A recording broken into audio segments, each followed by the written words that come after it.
CM Revanth Reddy గారు ఇందాక కూడా ఒక సభలో మాట్లాడటం జరిగింది. చాలా దారుణమైనటువంటి పట్టగాల్సి మీదేసేటువంటి రాజకీయ మాటలు ఆయన మాట్లాడుతూ ఉన్నారు. ఇప్పటికే మేము ఆయన గౌరవిస్తా ఉన్నాం.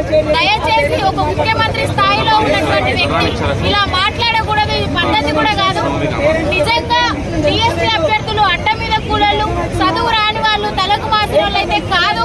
ఇది మమ్మల్ని మేము ప్రూవ్ చేసుకోవడానికి ఎన్ని చేసినా కూడా మీరు దయచేసి మమ్మల్ని నమ్మట్లేరు. ఇప్పటికైనా మమ్మల్ని నమ్మండి. ఎవరో డబ్బులు ఇస్తే మేము వచ్చి అర్ధరాత్రి రోడ్డు మీద కూర్చోవాల్సినటువంటి అవసరం మాకు లేదు. మేము ఆ రోజు కాంగ్రెస్ పార్టీ ప్రచారంలో తిరిగినాం. మిమ్మల్ని ఈ రోజు గద్దెనెక్కించినాం. మీరు